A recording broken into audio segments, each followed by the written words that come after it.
Hello, my name is Greg, and this is IMVR, or Interactive Music Videos in VR. Basically, today's presentation is going to be my pitch for a thing I think would be really cool to see in the future as we advance a little bit more in terms of our building of interactive music videos. This is Cecilia. She's here with me today. She can ask some questions or whatever. So basically, the idea is this is mostly inspired by SSX, which is this game. I don't have a graphic, but it's a snowboarding game. But the key part of it, and there's a GDC talk linked in the presentation if you check it out. The Game Developers Conference. Okay. They did a talk. The guy in charge of the game did a talk because one of their key features was this audio engine that would use user music. So you could have your own music playing during the game, and it would apply the same effects as it would during a normal game. Now, would it be perfectly timed and synced to like all the events that as you go down this one particularly difficult section would the music accurately change? No. However, some of the very key moments would specifically just effects, things that you would add delays, filters, beat repeat in some cases, because one of the things that this game engine did was it analyzed the music's BPM and used that information for delays and other tempo-related effects that it would do. So, for example, big air is a thing that they talk about in the GDC talk, where it's as you do a really massive jump, the filter rises and a bunch of delay happens, and and then when you land, everything comes back. It's oh my god, there's bass again, and it's a really interesting kind of technique, and there's a couple, so there's different types. There's the tempo dependent ones, and there's the non-tempo dependent ones.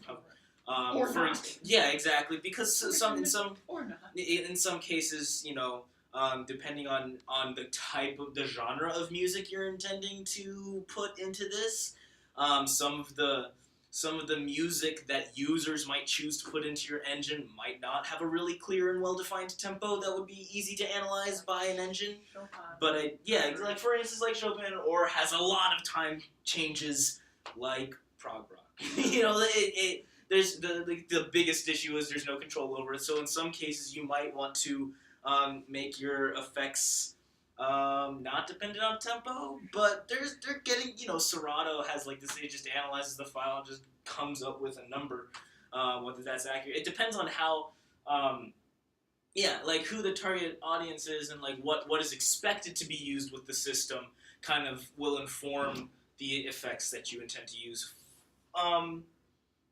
But there's other things like filter sweeps or there's this technique basically where it's you have filters, then you add delays, then you move the filter down, and then you could create loops that just continue as long as you hold them, effect parameter loops that you could do and it keep it interesting, things like that, things that you could add to the music. I know there's in some cases you can analyze key, which that would be really complicated to do for all songs, in real time, to analyze which chord you can do for an arpeggiator that plays over this.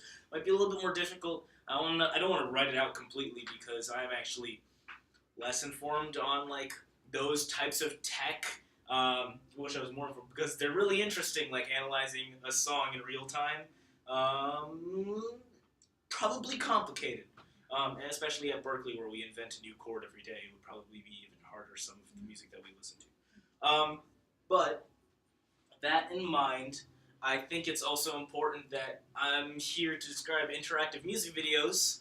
So if we were to design an engine that specifically, for instance, the snowboarding game is really about snowboarding. The snowboarding is the game, and they just added this really neat engine to it. To, use your own epic music, and we'll put the same effects onto it as before. It'll be really cool and awesome. But if we were going to design something like this, me personally, I would probably be having the effects be a lot more of the focus, musically.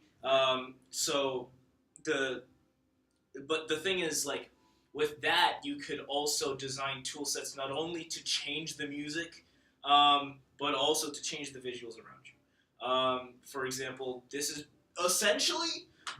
what the way VR does. They've created a DJ setup in VR, and you can also change the visuals, and that's awesome. Of course, in that case, you do have to, you know, be DJing, so they've got like a you know, and they also have like for now I think they have a set list of music that you have to like ask them to add into their pool of music that you could DJ with. I'm sure that's a thing that they'll figure out soon. It can't be that far away, but no, in that case it's like, you know, you have kind of standard stuff that you do, and it's like turntables. So the point is you're DJing between two like separate songs, but I think the idea would be in some cases, what if you just wanted to put on like this is actually the next set is if you want the next slide is during my time at Boys and Girls Club I volunteered working with kids in the music program where they were given access to Ableton, which is a DAW.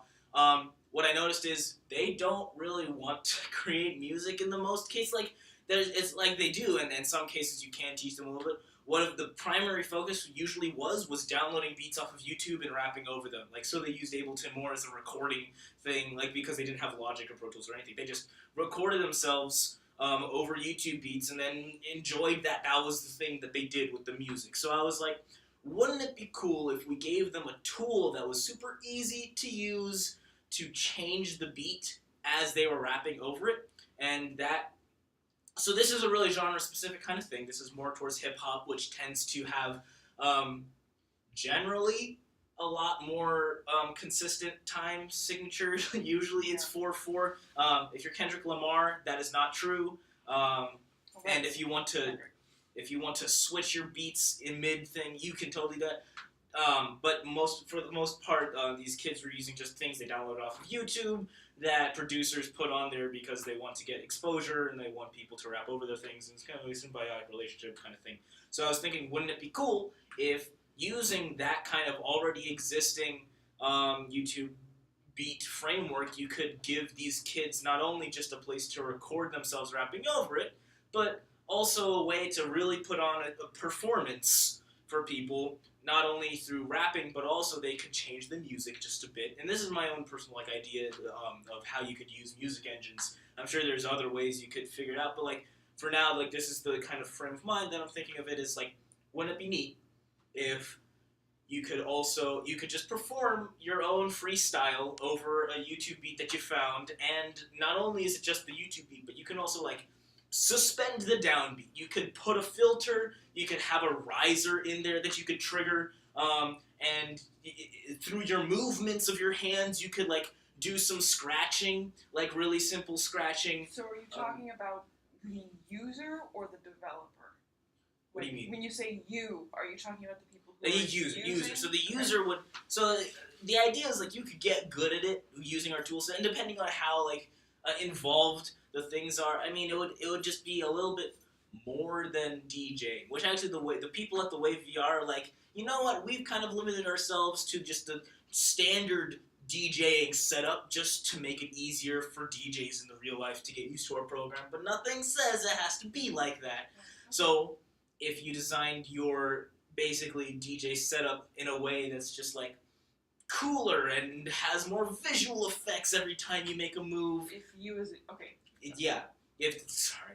No, it's fine. I'm just so there's a constant like. So, but yeah, so that's basically my pitch. And another thing you could do is perhaps have the ability to stream what it is you're doing inside the program, or record what it is you're doing inside the program, not only in 3D, but also in 2D, so you can put it on Twitch, or stream it on YouTube or Facebook or whatever.